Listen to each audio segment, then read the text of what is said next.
Estamos dando inicio a este ciclo de jueves de COMEX, Comercio Exterior. Vamos a dar unos minutos que la gente que está sumado a este seminario pueda estar compartiendo ya con nosotros en este espacio virtual. Hoy estamos con medios de pago y documentos de embarque a presentar por las partes. Esto está a cargo de Cristina Malcuori en el primer jueves de COMEX. Bienvenidos todos. Vamos a iniciar este seminario web presentando a la ICC que organiza este seminario y cuenta con el apoyo del Centro de Estudios de Derecho, Economía y Política, el Centro de Importadores del Paraguay y la Cámara Paraguayo de Exportadores. Vamos a dar la palabra a Florencia Puricelli, que nos va a brevemente comentar acerca de la ICC y dar la bienvenida. Florencia. Muchas gracias, Carolina. Gracias. Bienvenida a Cristina, bienvenidos los participantes. Con el perdón de que voy a repetir lo que es la presentación de ICC a las personas que estuvieron ayer, pero bueno, hoy también contamos con una muy buena cantidad de inscriptos nuevos, así que les voy a contar brevemente lo que es la ICC con estas diapositivas. ICC, por sus siglas en inglés, International Chamber of Commerce o Cámara Internacional de Comercio, también conocida como la Organización Mundial de las Empresas. Hacemos que las empresas funcionen para todos, todo el tiempo y en todas partes. Ese es nuestro nuevo eslogan. ¿Por qué? Se creó en el año 1919 en Francia, hoy en día su sede sigue siendo en París, o sea que estamos ya con más de 100 años, en más de 100 países, con el propósito de generar y fomentar la paz a través del comercio. Ahí en esta diapositiva pueden ver una línea de tiempo a partir de 1919 en adelante de todos los hitos de lo que es la ICC. Ahora sigamos con el otro. Y les voy a contar sobre nuestros objetivos brevemente: es promover el comercio y los servicios y la inversión internacional, el sistema económico y fomentar el crecimiento económico justamente a través de todas estas comisiones y todos estos grupos de trabajos que tenemos en los 100 países donde hoy en día está la ICC, por eso nosotros somos el capítulo Paraguay. Contamos con un montón de actividades como promocionar el apoyo de diseño de políticas públicas, somos las voces de las empresas, diseñamos normativas y reglas para las empresas, determinadas normativas y guías como las que estuvimos hablando ayer en miércoles de banca y como lo que les va a contar hoy Cristina en este jueves de COMEX, identificar las mejores prácticas, promocionamos la autorregulación y somos un gran centro de solución de controversias, además de capacitadores, como en este caso están disfrutando de este evento. Los beneficios de pertenecer a la ICC, siempre les digo, no se olviden que estamos para todos, así que nos pueden contactar a nuestras redes sociales o por nuestro mail, y ahí les estaremos recibiendo, también nos hacen un llamado y nosotros le enviamos la información. Las comisiones de trabajo, como les conté, son varias: comisión de banca, defensa de la competencia, anticorrupción. Estas comisiones trabajan arduamente para poder tener estos eventos que estamos hoy compartiéndoles. Y ahora sí, me toca nuevamente presentarla con mucho orgullo y con mucho agradecimiento también a lo que es la comunidad paraguaya, porque justamente es una compatriota y realmente creo que agradezco de mi parte y de parte de ella todo el cariño y las felicitaciones que le han dado a Cristina a partir de ayer del miércoles de banca. Así que, como ustedes pueden leer, su currículum es muy intenso, es experta por la ICC en créditos documentarios, práctica internacional bancaria, Incoterms, directora del Instituto Latinoamericano de Comercialización. Bueno, ustedes ven que realmente tiene un vasto currículum y van a poder disfrutar hoy del jueves de COMEX vamos a hablar sobre los medios de pago y documentos de embarque a presentar por las partes. Así que las dejo con ella, con Cristina, y recuerden que estamos transmitiendo en vivo por Facebook Live y que las preguntas solamente se pueden realizar por Q&A o preguntas y respuestas. El chat es simplemente para salvedades de organización. Muchas gracias y bienvenida, Cristina.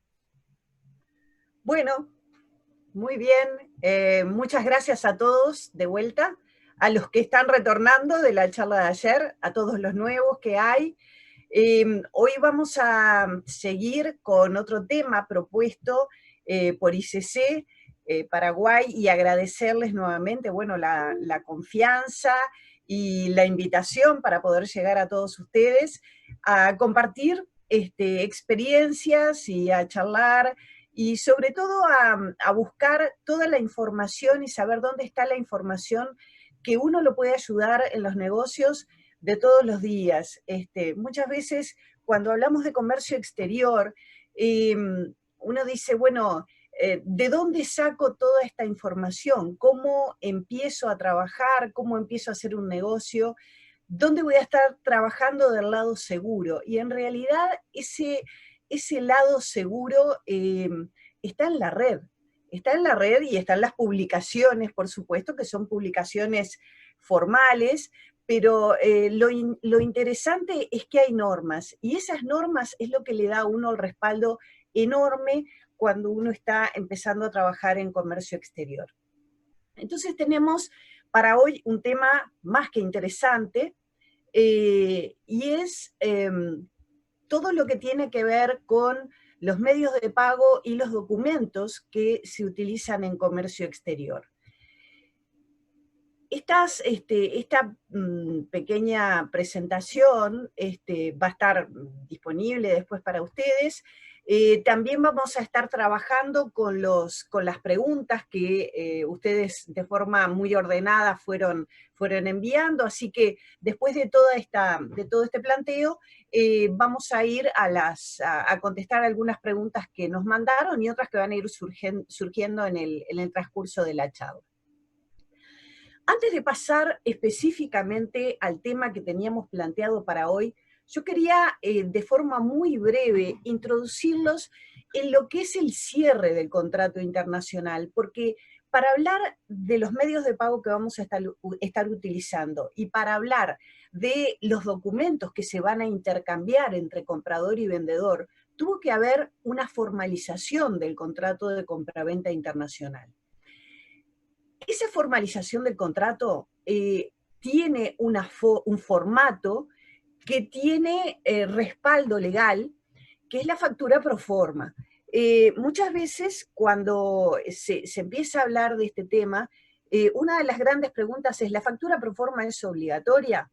No, no es obligatoria. Lo que pasa es que la factura pro forma tiene un respaldo internacional, que es la Convención de Viena del año 1980, en donde se establecen los derechos y las obligaciones del comprador y del vendedor. ¿Qué es lo que pasa acá? Que cuando uno manda un mail y pasa una cotización, cuando se generan intercambios entre compradores y vendedores, la forma más segura para ambas partes es que esa voluntad de las partes quede establecida en un documento que tiene un cierto formato y que tiene una normativa que es reconocida. ¿Cuándo se vuelve obligatorio para las partes esa Convención de Viena? Cuando los países fueron signatarios o cuando no son signatarios y se aplica especialmente en la emisión de esa factura pro forma.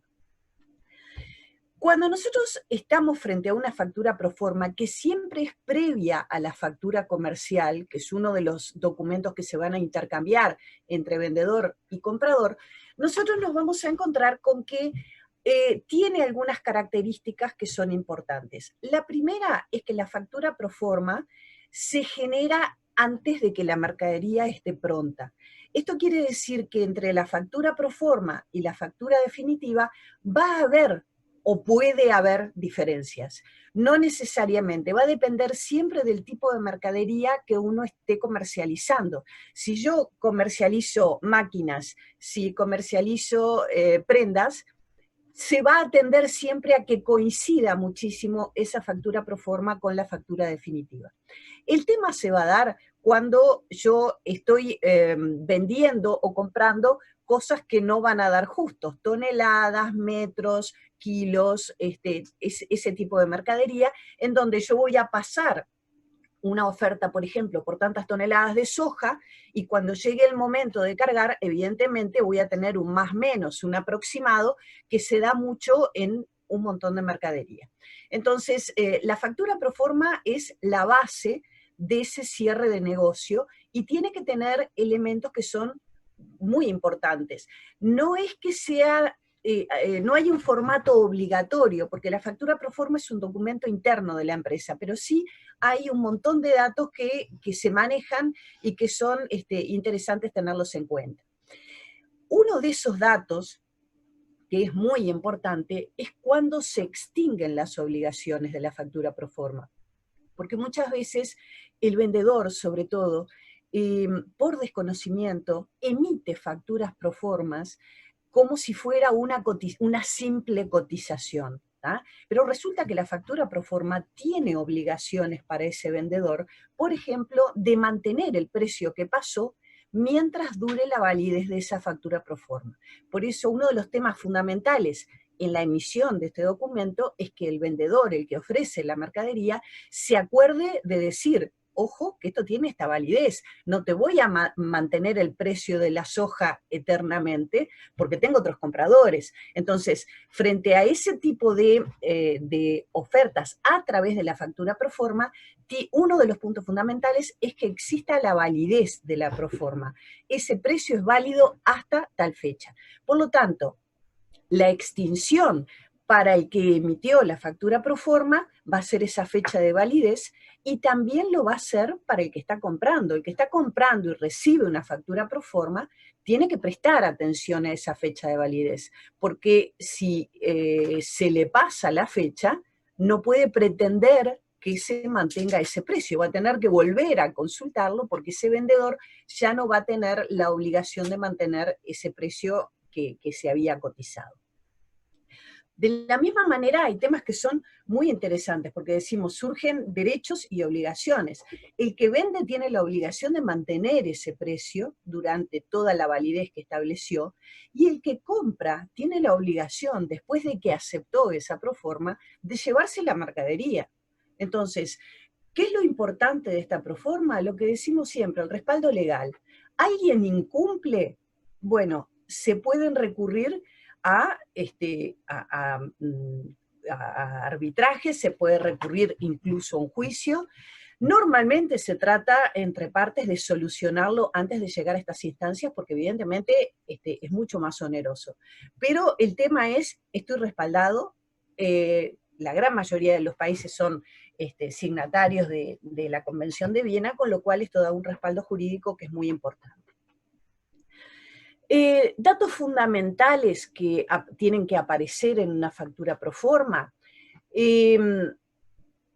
¿A quién está dirigida? ¿Quién la emitió? ¿Cuál es el tipo de mercadería?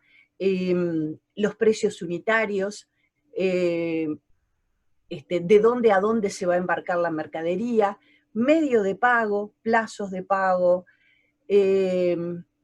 Hay veces que se agrega, por ejemplo, la codificación arancelaria de la mercadería, porque eso es una gran ayuda para el país que va a recibir esa mercadería, porque le permite codificar con más facilidad.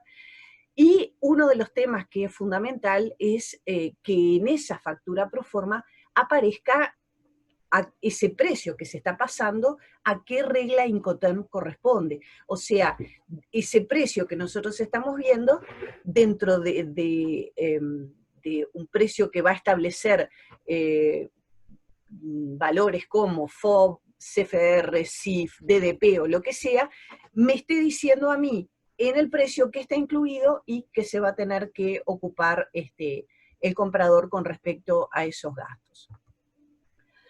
¿Cuál sería el plazo mínimo y máximo de la factura pro forma? Me pregunta alguien. No hay plazos máximos y mínimos. Eso es acuerdo entre las partes. Si sos el que está vendiendo, el plazo máximo trataría de tener muchísimo cuidado, porque podés tener variación en los precios o en los mercados internacionales, sobre todo si se está trabajando con commodities, ¿no? Pero no hay en la norma no dice plazos máximos ni plazos mínimos. Yo he visto proformas que tienen un plazo mínimo de una semana, por ejemplo, y hay otros que te dan 6 meses. Va a depender de lo que decidan las partes. Bien, vamos a seguir entonces, después de haber planteado esto, a lo que teníamos que ver directamente,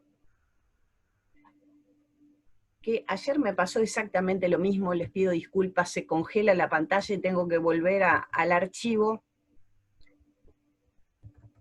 Bien, estaba por acá. Y empecemos a hablar entonces de medios de pago.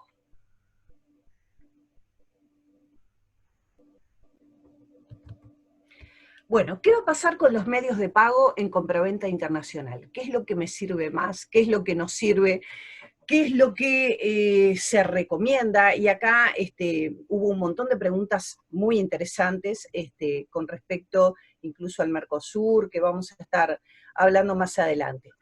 Los medios de pago están definidos la utilización básicamente por la relación de confianza que existe entre comprador y vendedor.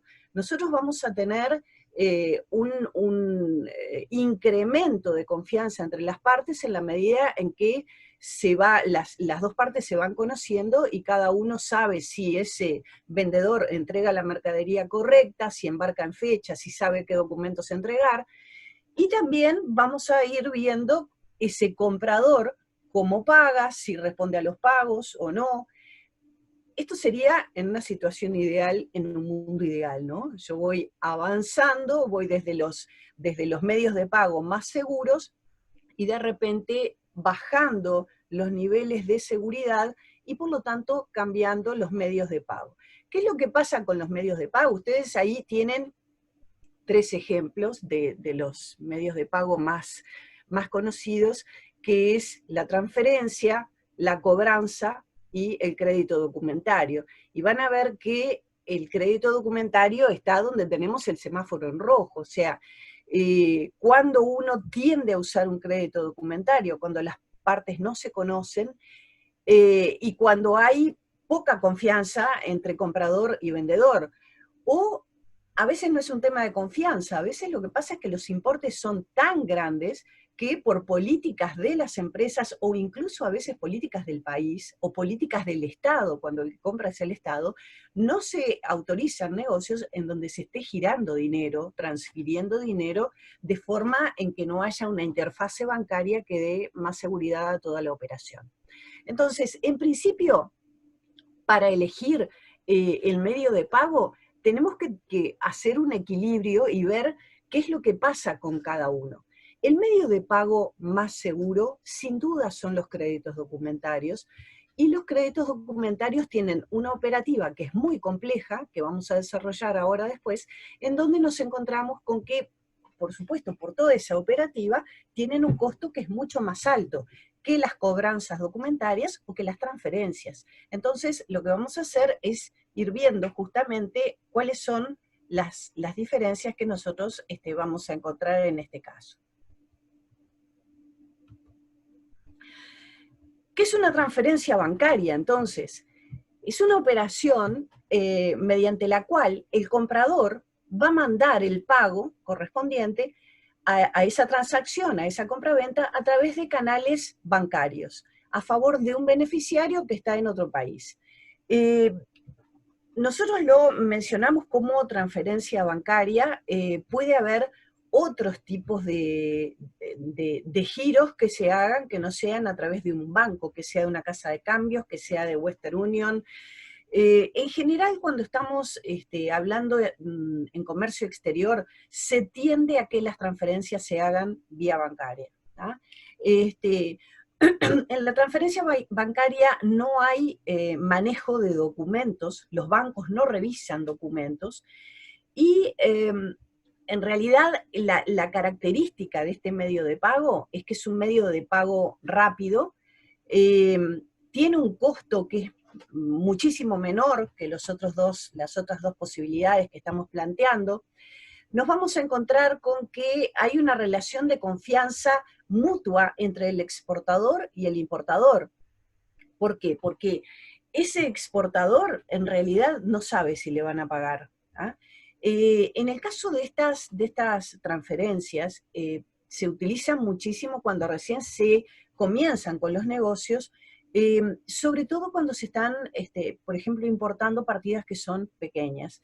Entonces, ¿con qué se van a encontrar ustedes? Con que el proveedor les va a decir, girame el dinero y yo te mando la mercadería.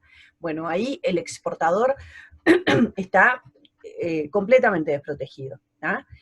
Por otro lado, el que compra la mercadería, también le puede pasar que la mercadería no sea la que compró, que la mercadería no se la manden nunca, si paga por adelantado. O sea, ¿quién está en una posición más débil acá? Va a depender si este pago se acuerda o se concreta antes del embarque o después del embarque. O sea, seguridad no hay para ninguna de las dos partes. Es muy rápido, tiene un costo que es muchísimo más bajo, es simplemente el costo de la transferencia. No es muy burocrático porque los bancos no tienen que revisar los documentos comerciales, y por supuesto implica un mayor riesgo para ambas partes, ¿no? Porque ustedes imagínense que están haciendo una importación a Paraguay, ustedes giran el dinero por adelantado, ese proveedor manda la mercadería y manda una mercadería correcta, pero resulta que ese proveedor no tenía ni idea de los documentos que les tenía que mandar a ustedes para despachar esa mercadería. Bueno, no hubo mala voluntad, pero resulta que los documentos no vinieron bien, le faltan certificados sanitarios, certificados de calidad, no dejan entrar la mercadería a Paraguay, queda todo retenido en un puerto, y eso empieza a pagar depósitos. Entonces, muchas veces lo que nos encontramos en comercio exterior es que los ahorros en los medios de pago muchas veces terminan generando un costo que es adicional en toda la logística, y ese costo de la logística siempre va al costo del producto. O sea, no, hay que evaluar muchísimo qué tipo de proveedor es, qué tipo de mercadería, cuáles son los requisitos, porque hay veces que uno compara las dos cosas y dice, bueno, si me cuesta tanto este medio de pago vía bancaria, que es mucho más seguro, y esto va a ir a mi costo, pero resulta que yo voy a estar seguro de que esos documentos vienen y de que yo voy a poder despachar la mercadería sin tener un problema legal. ¿Ah? Si nosotros seguimos avanzando en los medios de pago, nos vamos a encontrar con las cobranzas. Y acá ya empezamos a hablar de un tipo de medio de pago que tiene una normativa internacional. Las transferencias, tal como las planteábamos anteriormente, no tienen algo que las regule internacionalmente, simplemente es un giro de dinero. Las cobranzas documentarias sí tienen una normativa internacional, que es la circular 522 de la Cámara Internacional de Comercio. A grandes rasgos, ¿cómo funciona esto? Ustedes acaban a pasar a tener un banco que sí es responsable de los documentos. Entonces, funciona de la misma manera. Hay un vendedor que le dice a su banco, le da una información para cobrar del comprador una suma determinada contra entrega de los documentos remitidos por intermedio bancario. Esto es la definición técnica, pero yo voy a saltar de acá a la operativa y después a un cuadrito que es muchísimo más claro. ¿Qué es lo que pasa? Hay un exportador que embarca y entrega los documentos comerciales y las instrucciones de cobro a un banco remitente. Supongamos que esta es una exportación desde Paraguay. ¿Ah? El exportador embarca, entrega los documentos en un banco en Paraguay y le da instrucciones a ese banco para que los mande a un banco en el país del que compra. ¿Ah? Ese banco remitente va a enviar todo ese juego de documentos al banco que va a cobrar ese envío. El banco que está, supongamos que esta es una exportación a Brasil, ¿ah? El banco que está en Brasil va a retener esos documentos y le va a avisar al importador que los tiene, ¿sí? El importador, para retirar esos documentos, los va a tener que retirar o pagando, si se había arreglado una cobranza a la vista, o aceptando una letra de cambio si se había arreglado un pago a plazos. Ahí el banco recién ahí le da los documentos, o sea que el importador despacha la mercadería con los documentos que le dio el banco. Y por eso quería pasar a este cuadrito que para mí es muchísimo más claro, en donde nosotros vemos en la práctica qué es lo que pasa. Nosotros tenemos acá el exportador, en donde mandó la mercadería hacia el importador de forma directa. Una cobranza funciona de esa manera. ¿Qué hace al mismo tiempo? La mercadería se fue para Brasil y los documentos los presenta en un banco en Paraguay. ¿tá?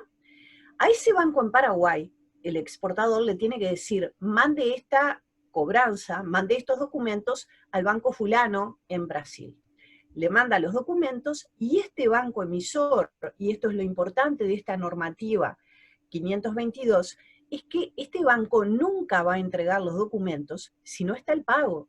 Entonces, en cuanto llegan los documentos a Brasil, le avisa al importador, señores, tenemos los documentos de embarque, vengan a pagarnos o a firmarnos letras y nosotros les liberamos los documentos. Con lo cual, supongamos que todo marcha como tendría que marchar, aparece el cliente de Brasil, paga la mercadería o firma letras, con lo cual queda garantizado el pago para más adelante, y ese banco en Brasil le va a entregar, a girar por SWIFT, los fondos al banco en Paraguay. Ahí el banco en Paraguay finalmente le hace llegar los fondos al exportador paraguayo. ¿Dónde se puede trancar esto? ¿Ah? ¿O qué es lo que podría salir mal en este medio de pago? Primero, este banco, ninguno de los dos bancos, en este caso, en una cobranza documentaria simple, asume un riesgo crediticio. Esto quiere decir que cuando lleguen los documentos a Brasil, el banco brasilero simplemente va a actuar como guardián de esos documentos. No va a pagar si este importador no retira los documentos. Podría llegar a pasar que el importador en el país de destino de la mercadería no quisiera la mercadería por X razones, o se fundiera o desapareciera. Entonces, ¿qué es lo que pasa? Este banco no asumió ningún riesgo crediticio. Este banco simplemente lo que dice es, yo cuido estos documentos. Si a mí me dan el dinero, yo entrego los documentos. Supónganse que acá el importador dice, esta mercadería me llegó fuera de fecha, no embarcó en la fecha que yo le había pedido, y claro, como el exportador no tenía, no tenía una obligación firme a través de un documento como una carta de crédito, embarcó tarde. ¿ah? Supónganse que es mercadería safral, que es mercadería para las fiestas, y que le llega fuera de fecha, y ese importador pierde la posibilidad de vender la mercadería. Podría decir, yo no quiero la mercadería, por lo tanto, no voy a retirar los documentos porque no voy a despachar. ¿Qué es lo que pasa acá? Este banco, en el país del importador, va a retener esos documentos. O sea que ese importador no se va a poder quedar con la mercadería. Pero ese exportador tampoco cobra. Entonces, acá se genera una situación en la cual el banco, en el país del importador, va a decir, señores, tengo documentos que no quieran retirar, espero instrucciones. ¿ah? Y ahí, bueno, se generan un montón de mensajes vía SWIFT y comunicaciones entre estos dos bancos y entre el exportador, en donde el exportador va a tener que decir qué hacen con los documentos. Porque el gran problema es que la mercadería ya se fue. La mercadería puede estar en el agua, puede estar en un camión, puede estar en un montón de lugares. El tema es que la instrucción que dé ese exportador va a tener que ser una instrucción que contemple qué es lo mejor. Supónganse que, les dije Brasil estaba bastante cerca, supónganse que es una exportación de Paraguay a Alemania. ¿ah? La mercadería está en el agua, o ya llegó a Alemania. ¿Qué hace este exportador con una mercadería que ya está allá? Puede retornarla, es carísimo. Puede decirle al banco, mantengan los documentos y esperen nuevas instrucciones porque voy a tratar de venderlo en Alemania. O pueden decirle al banco, transfiera los documentos a otro banco X, porque ya lo vendieron o lograron colocar la mercadería en otro lugar. Pero ven que se puede llegar a dar una situación en la cual puede haber algún tipo de problema en cuanto a que ese comprador no quiera aceptar la mercadería. Después podrá venir un juicio por daños y perjuicios, todo lo que se les ocurra. Pero en el momento, el hecho es que bajo este sistema la mercadería salió del control del exportador, pero en esta, a diferencia de la transferencia, los documentos siguen estando bajo control. ¿Por qué? Porque se puso en el medio un medio de pago en donde hay un banco que se hace responsable de esos documentos. Si estuviéramos mirando este cuadro en la situación anterior de la transferencia, acá ustedes verían, mercadería se fue para el importador, documentos se fueron para el importador, o sea, todo junto. Si en una transferencia, si mandan la mercadería y mandan los documentos, el importador despacha, se les puede quedar con la mercadería. ¿Ah? En el caso de las cobranzas, se agrega una seguridad que es adicional. Perdón, que había visto por acá una pregunta. Ah, no, la pregunta era la misma, la de hoy, la del plazo máximo. Bien, sigo entonces. Esta era la operativa. Y pasamos al crédito documentario. El crédito documentario tiene una normativa de la Cámara Internacional de Comercio que es la publicación 600. Esa publicación 600 es del año 2007, tuvo una breve actualización a fin del 2019, y ayer, bueno, en una de las preguntas yo me reía un poco porque yo les decía, la UCP 600 es la Biblia para los bancos, o sea, no puedo trabajar en créditos documentarios o cartas de crédito si no tengo conocimiento de esta normativa, porque me puede llegar a llevar a un montón de errores que son muy grandes y que gaste un montón de dinero por estar desprotegido. Entonces, lo primero que vamos a plantear es qué es el crédito documentario. El crédito documentario o carta de crédito, que después les voy a aclarar la diferencia porque es mínima, pero es muy importante, es un compromiso por escrito que asume un banco, generalmente en el país de un exportador, que va a pasar a llamarse banco emisor. ¿Por qué? Porque va a emitir un crédito documentario. Ese compromiso es de efectuar un pago al que vendió la mercadería, que va a pasar a llamarse beneficiario, porque él se lo está pidiendo de acuerdo con las instrucciones del comprador. Esto quiere decir que el comprador, que es el que pide esta apertura de crédito, va a pasar a ser el ordenante. ¿Cuándo le va a pagar ese banco al exportador, al beneficiario? Cuando presente los documentos que pidió el importador, siempre que estos estén en las condiciones pactadas. ¿Ah? O sea que, primero, nosotros tenemos acá básicamente dos partes del contrato. Las dos partes del contrato son, paso al cuadro porque para mí siempre es muchísimo más claro. Las partes del contrato en un crédito documentario es el ordenante, que va a ser el importador en determinado país, y el banco emisor. Ese ordenante, para que esta relación comercial surja, va a tener que dar instrucciones por escrito a un banco en su país. Generalmente en su país, puede ser en otro país, porque hay un montón de operaciones que se están haciendo en los últimos tiempos, pero normalmente es un banco en su país. Entonces, este ordenante, por ejemplo, ustedes imagínense que esta situación es al revés de lo que planteábamos hoy, es un importador en Paraguay. El vendedor le exige que abra un crédito documentario. ¿Por qué? Porque no conoce al proveedor paraguayo, porque es la primera vez, porque los importes son muy grandes. Entonces, ese comprador en Paraguay lo que va a tener que hacer es presentar por escrito un formulario, que se envía de forma electrónica, por supuesto, ¿no? Al banco con determinados datos que van a generar la apertura del crédito documentario.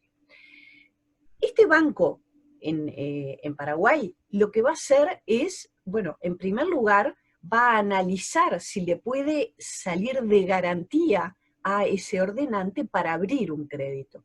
Porque, ¿qué es lo que va a pasar? En el texto de lo que aparece, ese ordenante, ese importador paraguayo, tiene que poner todos los requisitos que él quiere que cumpla el beneficiario que está acá para que le paguen. Porque, ¿qué va a pasar? Ese pago va a ser de forma automática. Si este beneficiario cumplió, el banco libera los fondos. Tan así y tan automático. Entonces, supónganse que el banco emisor acepta la solicitud del ordenante. Con esa información que le pasó por escrito, genera un mensaje que se pasa vía SWIFT, se pasa por comunicación electrónica bancaria con claves de banco a banco, en donde le notifica la apertura de este crédito a un banco en el país de ese exportador que se llama banco avisador. ¿Por qué? Porque avisa el crédito. Ese banco avisador recibe esa información y se comunica con el beneficiario y le da todos los datos de ese crédito que tiene disponible. Fundamental para el beneficiario, si el beneficiario está en Paraguay, es leer con cuidado ese crédito para saber si puede cumplir con todas las condiciones. Porque si no puede cumplir con las condiciones, se va a generar un problema en el momento del pago. Porque este banco, cuando revise esos documentos y fecha de embarque, y punto de embarque, y medio de embarque, Incoterm, y todos esos datos, si hay uno solo de esos elementos que no esté en concordancia, este banco va a frenar el pago. Entonces, supongamos que todo marcha fantásticamente como se creó. Este beneficiario considera que sí, que puede embarcar, con lo cual embarca la mercadería, se la manda al país de destino. En este caso decíamos que esto estaba en Paraguay, y al mismo tiempo presenta los documentos al banco en su país. Este banco, que está en el país del exportador, va a revisar todos los documentos, y si los documentos están en orden, se los va a mandar físicamente. Seguimos hablando de movimiento internacional de documentos físicos, en papel. Esto es una de las preguntas que me hacían ayer. ¿Hay tendencia hacia los documentos electrónicos? La idea sería que sí, porque mover documentos de un país a otro implica, una de las principales cosas que implica es utilización de couriers, porque es la forma más rápida de mover esos documentos.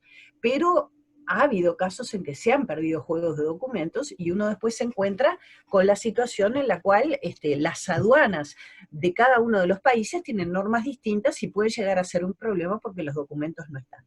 Pero dejemos de lado eso y pensemos en que los documentos están viajando, llegan a Paraguay. ¿Qué hace acá el banco emisor? El banco emisor va a decir, a ver, ¿qué me dijo mi cliente en Paraguay? Que este señor que me está mandando mercadería desde Estados Unidos tenía que cumplir con esto, esto y esto. ¿Está todo en orden? Miren lo que pasa acá. Manda los fondos de forma automática. Le avisa al ordenante, tengo tus documentos, y le retiran los fondos. O sea, en una apertura, si ustedes ven el formulario de apertura, una de las condiciones es que el ordenante tiene que firmarle al banco que le da piedra libre para retirar la plata de sus cuentas, para si no tiene dinero en una cuenta se toma de otra. O sea, el tema es que acá este banco, si los documentos están en orden, libera el dinero. Ustedes me van a decir, ¿qué seguridad es esta para el importador? Bueno, para el exportador ni que hablar, que la evaluación es fantástica, porque en una exportación al beneficiario del crédito se le asegura que si embarca de la forma en que se comprometió y presenta todos los documentos en orden, cobra de forma automática. O sea que tener un crédito documentario es un enorme respaldo para un exportador. ¿De qué le sirve al importador? Porque los importadores en realidad son los más renuentes a abrir una carta de crédito. ¿Por qué? Primero porque tiene un costo para el importador y generalmente el costo más alto lo paga el importador, que es el costo de la apertura. Y aparte, porque, bueno, el ordenante sabe que si ese exportador presenta documentos en orden, va a cobrar. Entonces, una de las grandes preguntas de los importadores cuando abren una carta de crédito es, ¿qué pasa si me mandan mercadería que no es la que yo contraté? Y bueno, ahí, justamente ayer hablábamos sobre este tema, tiene que haber mucha habilidad por parte del importador en establecer los documentos que le aseguren que la mercadería va a ser efectivamente la que pidió, ¿tá? A través de certificado de inspección o similares. Yo les decía que puede llegar a pasar acá, hoy hicimos la vuelta completa de esto, ¿no? De que todo funcionaba bien. ¿Qué pasa si este beneficiario, cuando presenta documentos de embarque, el primer banco, que es el banco de su país, al revisar y antes de mandarlos al banco emisor, descubre que hay cosas que están mal? Bueno, ahí van a surgir esas cosas que están mal, se llaman discrepancias. Todas las discrepancias le generan un problema al crédito documentario. Hay discrepancias que se pueden solucionar, por ejemplo, un error en la descripción de la mercadería, porque la factura la hizo el beneficiario. Un error en el conocimiento de embarque, porque el conocimiento de embarque lo hizo una agencia marítima y se puede corregir y salvar. El tema es cuando hay discrepancias que no tienen solución. Discrepancias que no tienen solución es embarcar fuera de fecha, que se haya vencido el crédito, que haya embarcado a otro puerto.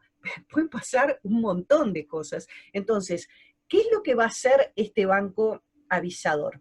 Primero le avisa al beneficiario a ver si se pueden corregir o no. Y segundo, después de que ese beneficiario corrigió todo lo que se podía y había cosas que no pudo corregir, por ejemplo, que embarcó fuera de fecha, este banco va a mandar los documentos al banco emisor y le va avisando, miren que estos documentos van con discrepancias. ¿Ah? ¿Este banco emisor qué va a hacer?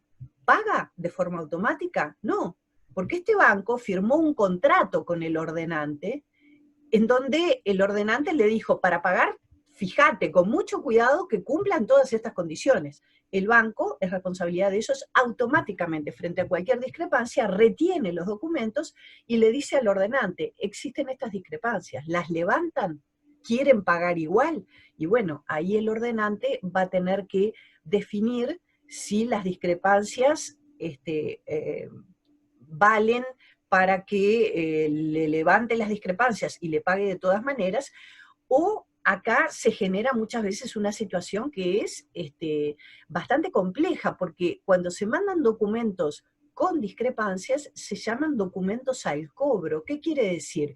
Que como la voluntad de pago acá, este contrato cayó, la voluntad de pago es del ordenante, entonces el ordenante va a tener que decir, sí quiero la mercadería, levanto las discrepancias, no las levanto, negocio un descuento, quiero que me cobren la mercadería, me hagan una nota de crédito, o sea, toda la condición fantástica que habíamos armado, acá se cayó. Por lo tanto, manejar créditos documentarios sin conocimiento de los documentos, cómo se presentan, qué características tienen que tener, puede llegar a generar bastantes inconvenientes. De esos créditos documentarios, perdón, antes de pasar a esta otra transparencia, les quería comentar algo. Yo les decía, esto que ustedes ven acá es un crédito documentario. ¿Ah? ¿Qué es una carta de crédito? Una carta de crédito se puede dar, ahora prácticamente no se usan, cuando ustedes no tienen un banco avisador. O sea, este contrato existe, hay un ordenante, hay un banco emisor, pero la carta de crédito se envía directamente al beneficiario. Y acá les estoy hablando de que esto es de hace muchos años, porque las cartas de crédito existen desde hace muchísimo tiempo, pero se daban cuando la carta de crédito se podía mandar por correo. Hoy los créditos documentarios se abren por SWIFT, que permiten verificación de claves, permiten evitar que haya cualquier tipo de falsificación. Ustedes imagínense qué fácil es falsificar una cosa que va por correo. No se anuló, de hecho, además se usan como sinónimos crédito documentario con cartas de crédito, pero técnicamente lo que nosotros estamos usando en estos días son créditos documentarios. Otro tema que es muy importante cuando ustedes ven este formato de negocio, es que el crédito documentario siempre es seguro para el ordenante, para el beneficiario, siempre y cuando presente documentos en orden. O sea, haciendo todo tal cual se lo pidió el ordenante, el beneficiario va a cobrar, porque este banco emisor lo que le está cubriendo al beneficiario es el riesgo comercial, el riesgo de no cobrar porque el ordenante de repente se quedó sin dinero. El único riesgo que no está cubierto en este formato que nosotros estamos viendo es el riesgo país. ¿Por qué?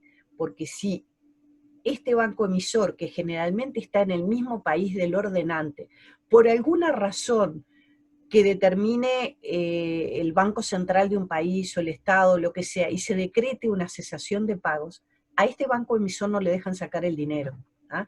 Con lo cual habría que recurrir a un tipo de crédito documentario que se llama crédito documentario confirmado, en donde nosotros vamos a ver que aparece otra figura, que es un banco confirmador, y ahí empezamos a hablar de acuerdos con bancos de primera línea. Ahí estamos en una seguridad absoluta para un exportador frente a un riesgo de banco país, un riesgo país, perdón. Bien, entonces les quería comentar que en el tema de créditos documentarios hay enorme cantidad de opciones y de formatos que se adaptan a distintos negocios y a distintas formas de comercialización. Por ejemplo, va a haber créditos documentarios que son restringidos o son de libre negociación.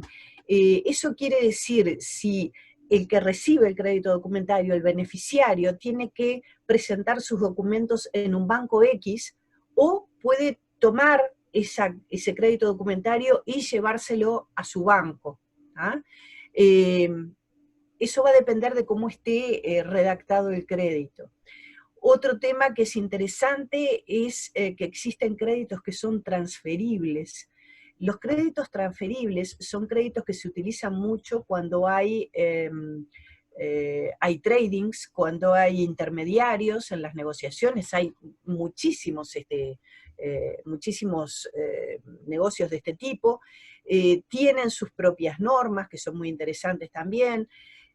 Hay créditos rotativos o revolving, son tipos de créditos en donde uno va haciendo embarques parciales y el saldo se recupera automáticamente a medida que se van recibiendo los pagos. Hay créditos que son avisados, simples o confirmados, que era lo que les explicaba en el cuadrito de recién, y hay créditos documentarios stand-by que operan como una garantía. Así que básicamente lo que quería era darles un panorama de los distintos medios de pago que nosotros manejamos. Cuando vaya ahora a alguna de las preguntas, les voy a hablar de otros medios de pago a futuro, en donde también hablamos del tema electrónico. Y vamos a hablar de qué documentos claves nosotros vamos a estar manejando en comercio exterior en el intercambio de la mercadería. Hay documentos que son fundamentales y ustedes los van a ver aparecer siempre cuando se mueve mercadería de un país a otro. Uno es la factura comercial. La factura comercial tiene un tema importantísimo por varias puntas. Primero, como declaración de aduana. Segundo, como declaración de valor en la aduana. Todas las aduanas del mundo tienen intercambiada información en cuanto a los valores. y bueno, lo que se declara en una factura comercial identifica la mercadería tanto para su codificación. A partir de la codificación uno ya sabe cuánto va a pagar en el país de ingreso y sabe si está incluido en un acuerdo o no, por ejemplo, si es mercadería intra-Mercosur. Y va a saber también con esa declaración si lo afectan determinados permisos especiales para el ingreso a los países. O sea que tenemos las facturas comerciales. En la UCP 600 los bancos tienen instrucción de cómo tiene que estar redactada y qué características tienen que tener esas facturas comerciales para que sean aceptadas en el sistema bancario. Otro documento clave, muy clave en comercio exterior, son los conocimientos de embarque. ¿Por qué? Porque el conocimiento de embarque es un contrato entre la empresa transportista y el embarcador. Cuando se hace cargo de esa mercadería una empresa transportista, asume la responsabilidad de llevarla de un lugar a otro. Y cada uno de los medios de transporte tiene un documento, un conocimiento de embarque distinto, con características propias. Los embarques marítimos se llaman Bill of Lading y hay de distintos tipos. Después tenemos los Airway Bill, que son para los embarques aéreos, los CRT, que son para los embarques terrestres, y los multimodales, que son para aquellos embarques que combinan 2 o más medios de transporte, pero con la característica de que se hace responsable una sola empresa. ¿Por qué es tan importante el conocimiento de embarque? Porque el conocimiento de embarque es el documento que permite la tenencia de la mercadería. Hay una, en general se dice el traspaso de la propiedad, pero en realidad el traspaso de la propiedad de la mercadería va a estar determinada por el pago de esa mercadería a través de la factura. Lo que sí determina el conocimiento de embarque es quién va a poder despachar esa mercadería, dicho de forma muy simple, y eso está determinado en una parte de los conocimientos de embarque en donde dice consignado a. Si los conocimientos de embarque están mal redactados, pueden llegar a generarle un problema al importador, porque posiblemente no pueda despachar la mercadería. Entonces, estamos con documentos que son importantísimos. La factura comercial para determinar valor, codificación, tratamiento aduanero, el conocimiento de embarque para que el que recibe la mercadería se pueda hacer de la mercadería, y las pólizas o certificados de seguro, porque está bueno charlar de esto en algún momento. La mercadería, cuando está viajando de un país a otro, le puede pasar cualquier cosa. Eso es la realidad. Entonces, habría que ver esas pólizas o certificados de seguros, qué coberturas tienen que tener y cuáles son las características de esos respaldos que uno va a asumir, y esas pólizas o certificados de seguros va a estar determinado quién se hace cargo, dependiendo con qué Incoterms se cerró el negocio. Entonces, ahí hay transferencia de riesgos, dependiendo de cómo se estableció quién se hacía cargo de la mercadería, quién se hacía cargo de contratar un seguro, y a partir de cuándo el vendedor transfirió el riesgo hacia el comprador.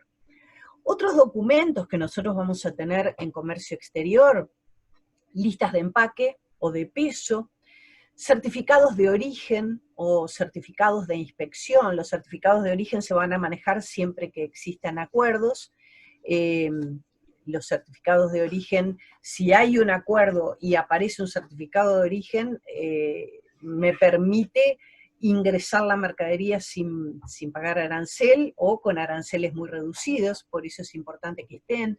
Los certificados de inspección es lo que le aseguran al importador que la mercadería es la que había contratado.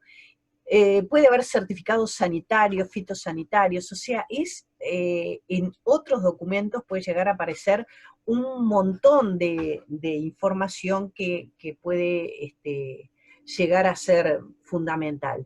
Va a depender de cada negocio y va a depender de cada tipo de mercadería que se esté moviendo de un país a otro. No sé, Carolina, si les parece que empiece con las preguntas que yo tenía previas, ya enviadas por por algunas personas y después podemos seguir con alguna pregunta más o alguna inquietud que tengan alguno de ustedes. Perfecto, Cristina, si seguimos con las preguntas que tenías ya preparadas previas y luego seguimos con las que tenemos en el chat. Muy bien. Bueno, primero agradecerles a los que mandaron unas preguntas interesantísimas. Vamos a, yo las resumí un poquito. Una de las consultas hablaba de cuáles serían las medidas para evitar el fraude en la compraventa internacional, incluso en las cartas de crédito. En la medida en que se usen medios más seguros de pago, es mucho más fácil, les diría, es casi imposible que se genere un fraude.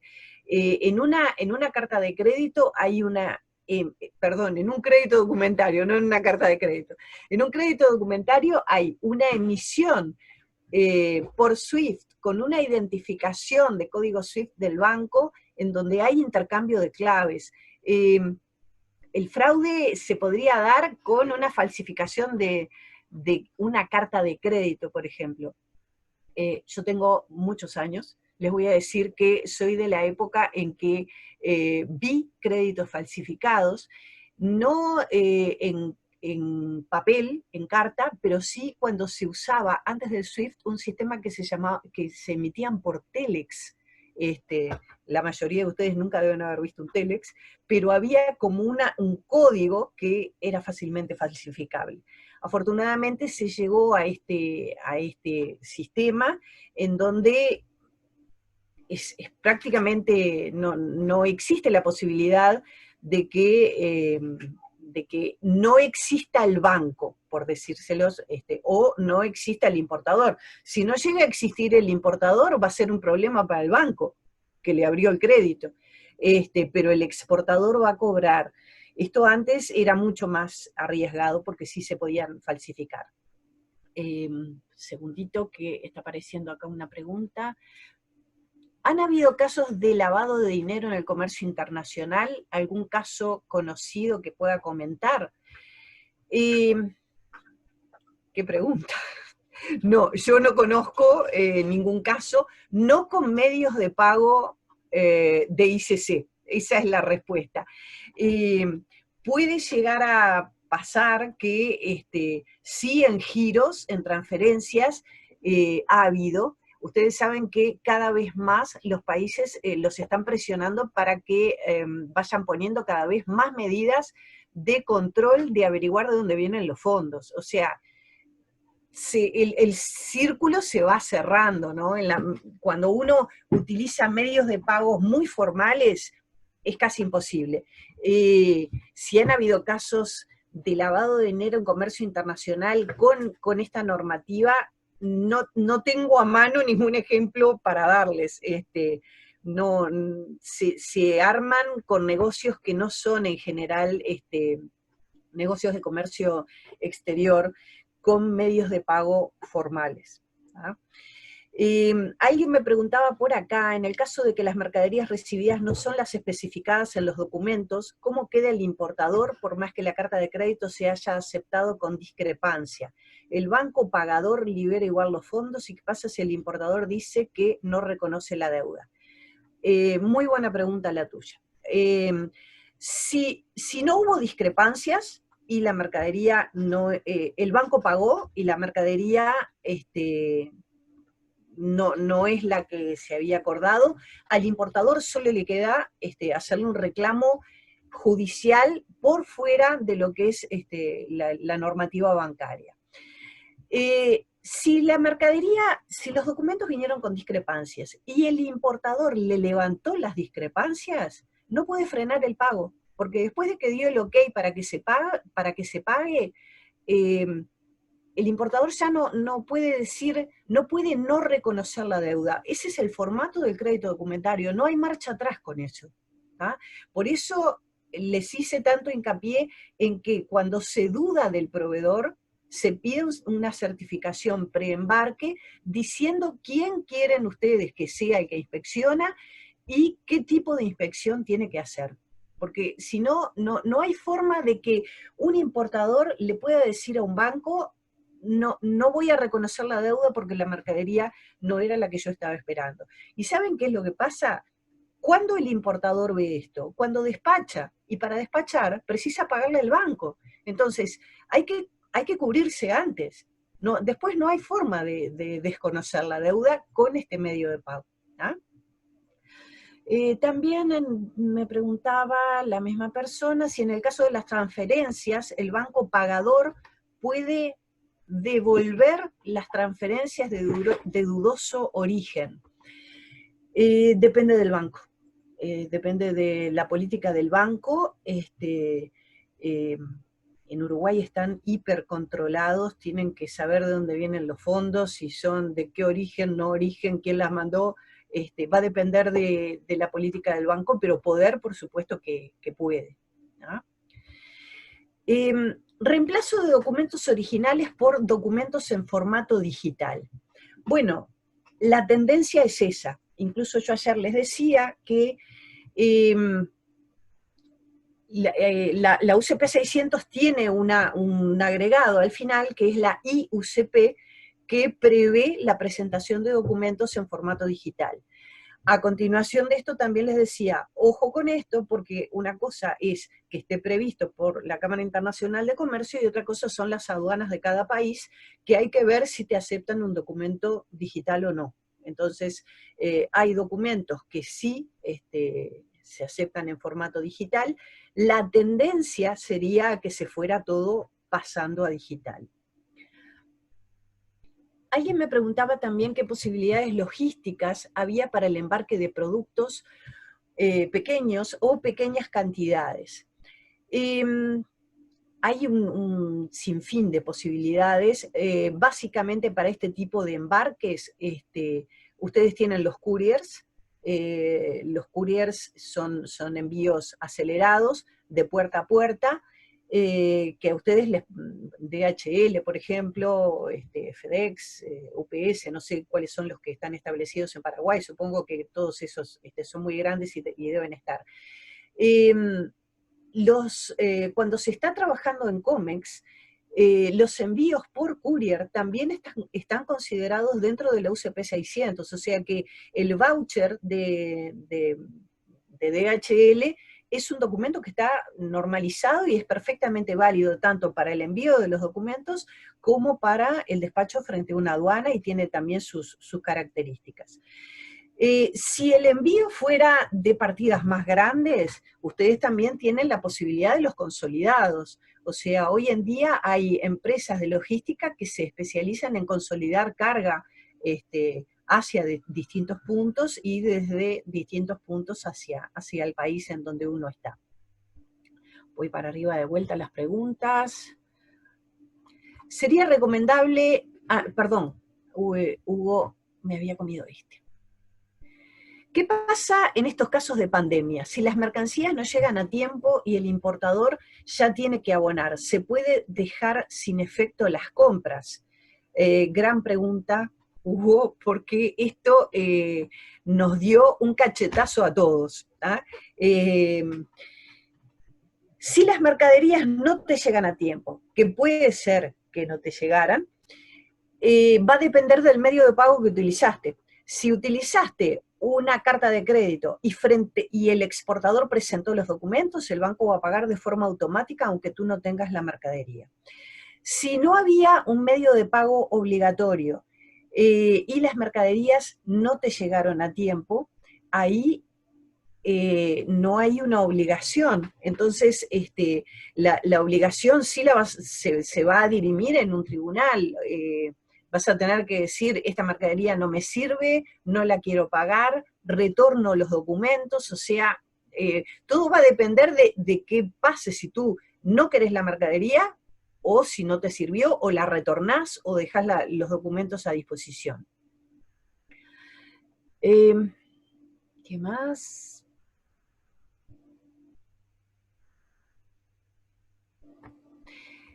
Caso Beirut. Triste ejemplo, la mercadería ya llegó a puerto, ven que todos los días vemos casos terribles, ¿no? Y que a uno lo hacen pensar mucho. Evidentemente, por un accidente se pierde la mercadería. Los documentos ya están aceptados para el pago. ¿Cómo quedan los dos, tanto el importador como el exportador? ¿El banco debe cumplir igual con el pago?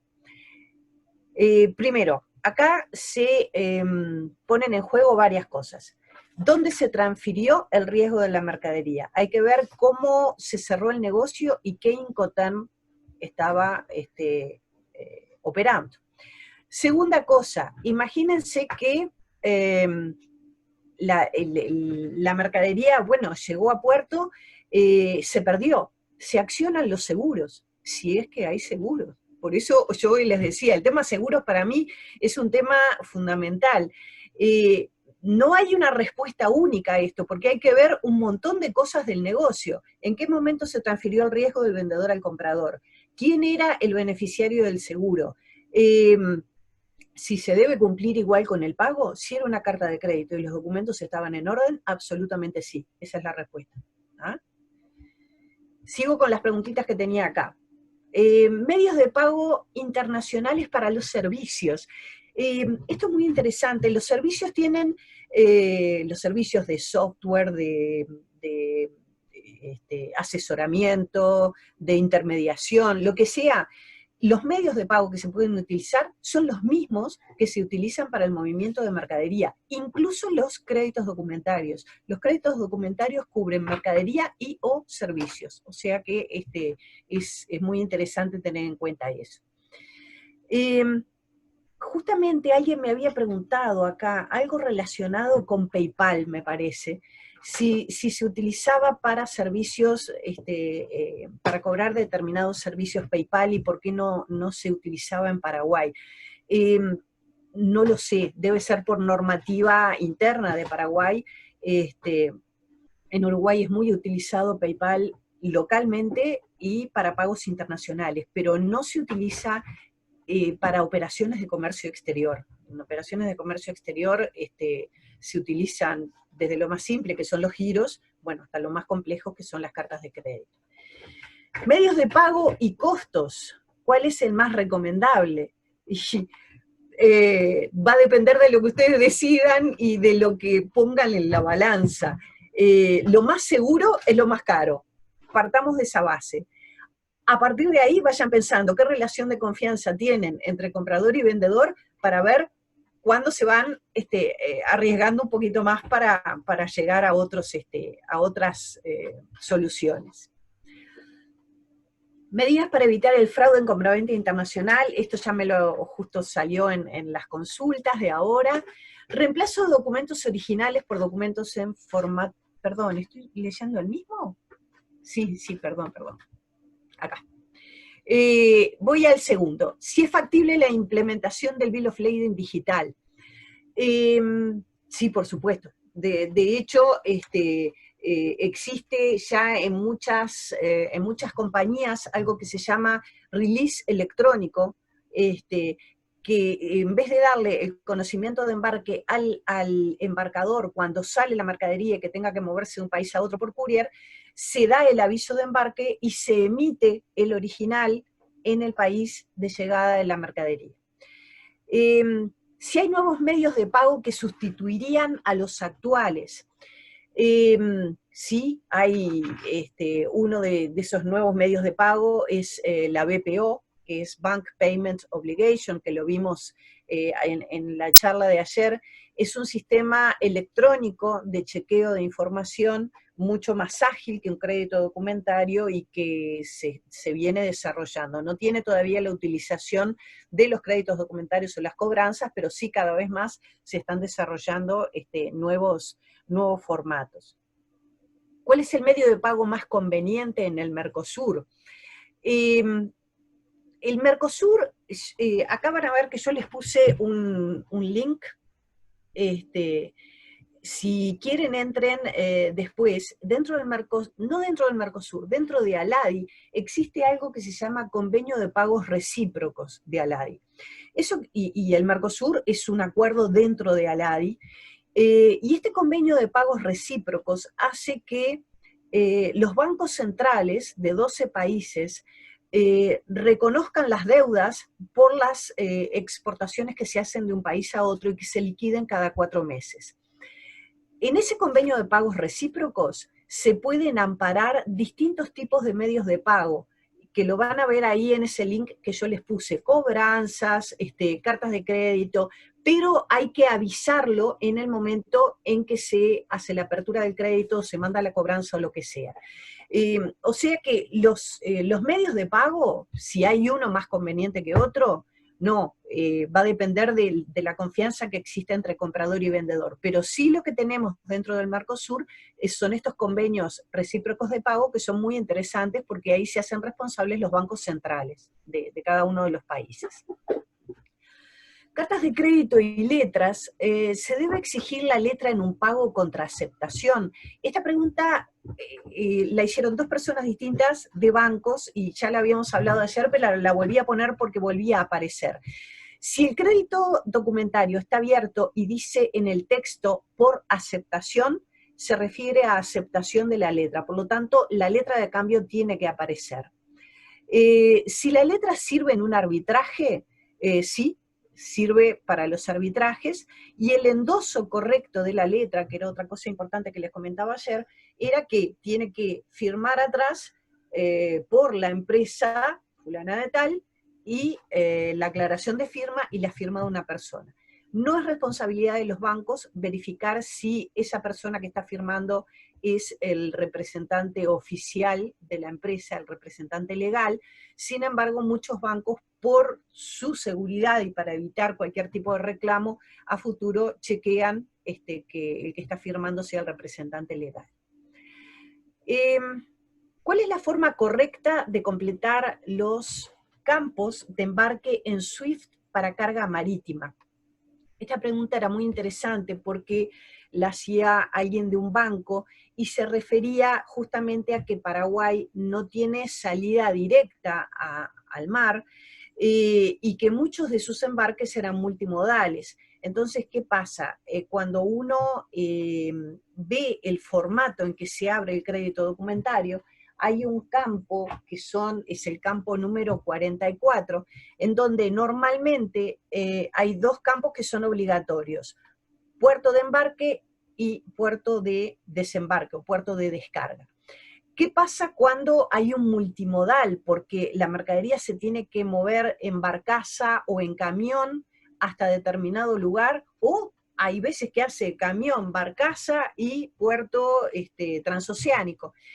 Ahí hay 2 campos adicionales que tiene el formulario MT-700, que es con el que se abre el crédito, que es lugar de toma a cargo y lugar de destino final. O sea que hay una extensión geográfica en donde yo puedo marcar que el lugar de toma a cargo es un punto interior en Paraguay, y el puerto de embarque es otro, el puerto de descarga es otro, y el lugar de destino final es otro. En un multimodal tendrían que aparecer los 4 lugares. Segundo, que había encontrado más preguntas por acá. Pedro me pregunta, si en la carta de crédito no se acepta la discrepancia, ¿automáticamente se cancela la operación o existe otro mecanismo para que la operación se concrete? Bien, si en la carta de crédito no se acepta la discrepancia, el banco emisor le va a mandar un SWIFT al banco avisador, que es el banco del beneficiario, y le va a decir: mi cliente no acepta la discrepancia, esperamos instrucciones. ¿Ah? La cancelación o no va a depender de lo que diga ese beneficiario. Ya te digo, Pedro, acá lo que pasa es que se cayó el tema de seguridad de la carta de crédito. O sea, esto pasa a ser una cobranza en donde se van a tratar de negociar cosas que son distintas. Si el ordenante no acepta la discrepancia, hay que ver cuál era esa discrepancia. Supongo que era que embarcó fuera de fecha, y bueno, al no aceptar la discrepancia, dice: no quiero los documentos, no quiero la mercadería. sí, supuestamente se cancela el crédito, porque el banco va a devolver los documentos a origen y no se va a despachar esa mercadería. Lo que pasa es que la mercadería ya está en destino. Generalmente se trata de negociar esto para no llegar a esos extremos que son terribles, ¿no? También me preguntabas con relación al riesgo país. El costo puede ser diferente dependiendo de la situación de cada país, me refiero al pagador.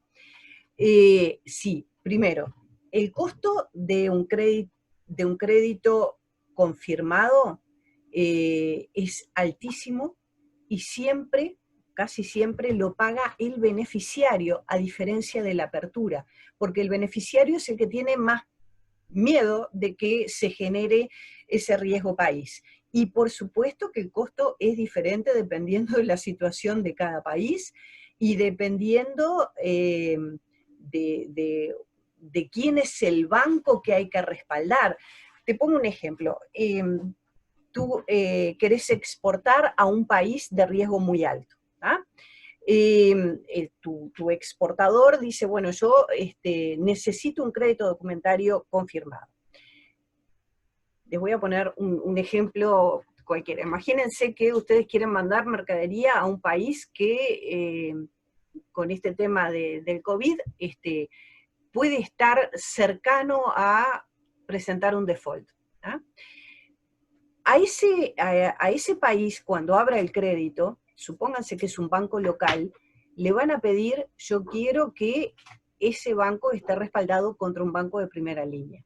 Ese respaldo de banco de primera línea va a salir carísimo, dependiendo de cuál sea el nivel de riesgo del país, ¿ah? No va a ser lo mismo que un banco de primera línea respalde un banco en Paraguay, un banco en Uruguay, que un banco en un país en donde se esté generando un riesgo de no pago que sea muy alto, ¿no? A ver si nos quedaba algo más. ¿Cómo se resuelven los documentos con discrepancias? Se resuelven o modificándolos, corrigiéndolos, o si los aceptan.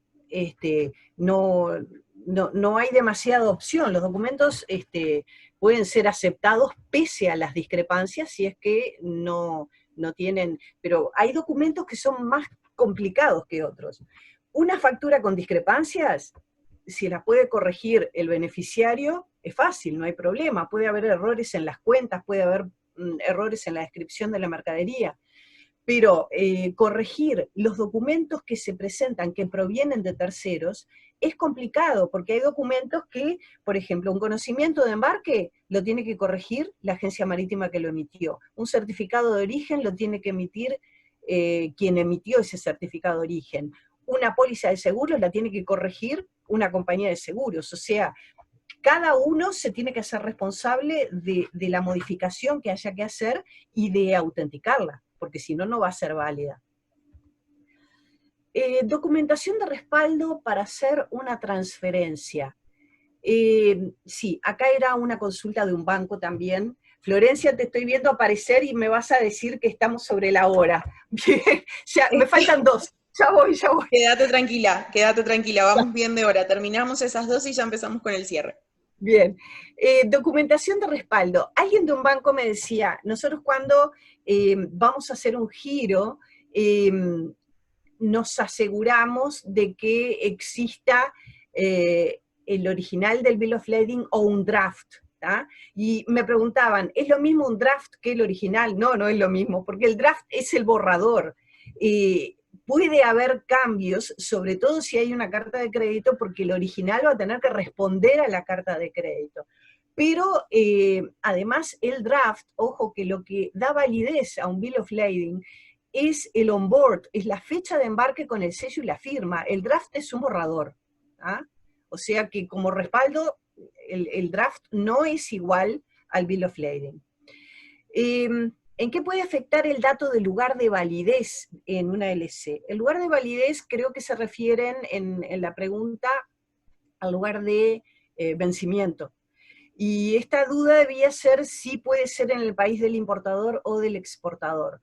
Yo ayer les decía que normalmente es en el país, el lugar de validez es el país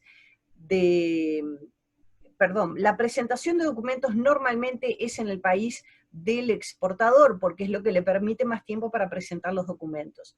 Y el lugar de validez, el lugar de cobro, normalmente es el país del importador, que es donde está el banco que hizo la emisión del crédito documentario.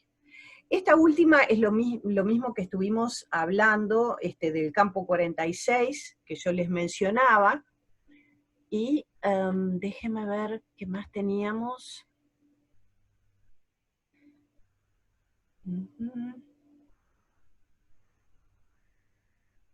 Con relación al riesgo país, sí, esto te lo contesté. En cuanto a los productos que salen de países con problemas, caso China, ¿cómo quedan si las mercaderías ya se encuentran en tránsito? Específicamente la consulta va con el costo o el precio final a pagar, ya que la carta de crédito o compromiso asumido es por un monto diferente al costo final. No entiendo mucho la pregunta. Las mercaderías ya se encuentran en tránsito, en viaje. ¿Va con el costo o el precio final a pagar, ya que la carta de crédito... Ah, te referís a costos adicionales. La carta de crédito va por un lado y se va a pagar eso, y punto. Si hay costos adicionales, hay que negociarlos por fuera de la carta de crédito. Después de que hay una carta de crédito, no le podés agregar nada, ¿ah? A menos que haya una modificación de la carta de crédito. Si se llegan a generar costos adicionales en el movimiento de esa mercadería, porque hubo una demora, porque no te mandaron los documentos y quedaron en aduana y se generó un montón de gastos, esos costos adicionales va a haber que negociarlos con el proveedor de China. Y bueno, y ahí es complejo. Por eso les digo que cuando uno está importando, se tiene que asegurar mucho de la utilización de este instrumento tan bueno que es el crédito documentario, para ser lo más cuidadosos posibles en lo que nosotros exigimos. Y bueno, por acá creo que hubiésemos terminado con las preguntas, si no es que no tienen alguna más. Vamos a cumplir con nuestro horario, a tratar de ser puntuales como siempre, entonces por acá vamos a dejar las preguntas. Yo, Cristina, lo que sí te voy a pedir es brevemente que les podamos contar a los participantes un poquitito apenas, simplemente para que, bueno, capitalicen todo el conocimiento que tuvieron, tanto en el miércoles de banca, ayer y hoy, con lo que es nuestro jueves de COMEX, brevemente sobre lo que estuvimos conversando para las masterclass que tenemos en septiembre, ¿sí? Ya calendarizadas, y bueno, que puedan saber un poquito qué es lo que vamos a hablar. Le vamos a agregar un poquito más de lo de garantías a primer requerimiento, lo que es factoraje y demás. Entonces, si les podés hacer un breve resumen, así, bueno, promocionamos también, y que todos sepan que las preguntas que no se han podido responder y todas las dudas que tengan, lo vamos a manejar en casuística en la masterclass, y vamos a resolver y tener como esa ida y vuelta con Cristina de preguntas, de resolución de casos, de consultas que tengan en el banco, en aduana y demás. Bien, nosotros habíamos armado dos webinars. El de ayer fue muy técnico y se refería a toda la normativa de productos de la Cámara Internacional de Comercio a distintos medios de pago. Entonces, también habíamos hablado de garantías bancarias a primer requerimiento, habíamos hablado un poco más de Bank Payment Obligations, habíamos hablado de forfeiting por encima, pero eran un montón de temas bancarios que, bueno, que se habían presentado, y la idea en estas masterclass era agarrar temas específicos y, por ejemplo, plantear revisación de documentos frente a las facturas, a los seguros y a los conocimientos de embarque. Por ejemplo, cosas muy puntuales en donde nos pudiéramos focalizar, o con ejercicios o con intercambio de información entre las partes, y ver básicamente cuáles son los puntos débiles y los puntos a tener en cuenta como exportadores o como importadores en esos tipos de documentos. Básicamente eso es lo que estuvimos hablando ayer, y con los documentos que estuvimos hablando hoy, yo lo que les sugería también era hacer hincapié en las coberturas de los seguros, porque eso sobre todo es importante para los importadores, y y bueno, para toda la seguridad que tienen que tener al recibir una mercadería. Perfecto, perfecto. Muchas gracias, Cristina, entonces por la explicación. Ahora les vamos a estar mostrando los próximos eventos que tenemos con ICC y como siempre agradecerles profundamente a todos los participantes y bueno, obviamente a CEDEP, a Carolina, a Cristina, por esta excelentísima presentación. Acá estamos viendo el flyer de lo que fue nuestro encuentro de hoy y bueno, les vamos a presentar también una muy buena oportunidad que tenemos desde Guatemala. Tenemos una conferencia virtual, Reinventamos el negocio en tiempo de crisis, y desde ICC Paraguay, como miembro del board, va a participar Alejandro Conti, así que los esperamos el martes 11 de agosto de 2020 en una de las sesiones empresariales que tenemos a nivel sudamericano con lo que son los capítulos de ICC alrededor del mundo. También tenemos seminario web para actualizarnos sobre lo que es la firma digital, los servicios electrónicos de confianza y documentos transmisibles electrónicos. Siempre lo hacemos en Zoom. En nuestros flyers especificamos el horario y también siempre tienen el acceso por lo que es el link. Vamos a pasar a la otra. También, bueno, fuerza mayor, hardship y demás, la profesora Ingeborg Schwenzer, me cuesta muchísimo pronunciar, pero es una de las autoridades máximas a nivel mundial en todo lo que es contratos de compraventa internacional, redacción contractual y demás. Este seminario es en inglés, lo vamos a tener el miércoles 11 de agosto, también es de acceso libre y gratuito por Zoom y lo organiza CEDEP con el apoyo de ASADIP. Felicidades a CEDEP en sus 20 años. Y ahora vamos a pasar también a otro evento del CEDEP que organiza sobre lo que es composición de textos jurídicos con uno de los expertos como lo es Alberto Muñoz Aguirre, también a las 18 horas el jueves 20 de agosto por Zoom. Y tenemos, como siempre les comentamos, nuestra Comisión de Defensa de la Competencia que trabaja arduamente para que todos los meses podamos tener un evento gratuito sobre algún tema referente y de vanguardia en defensa de la competencia. Brevemente les vamos a estar pasando lo que es nuestro tema y nuestra fecha del mes de agosto, así como también vamos a tener el 31 de agosto por Zoom a las 18 horas las cláusulas abusivas en los contratos de consumo, que realmente no se pueden perder. Este seminario es algo de aplicación muy real y muy práctica. Y por acá entonces terminamos con los eventos del mes de agosto. Nuevamente agradecerles a todos los participantes, los que están por Zoom, los que están por Facebook Live.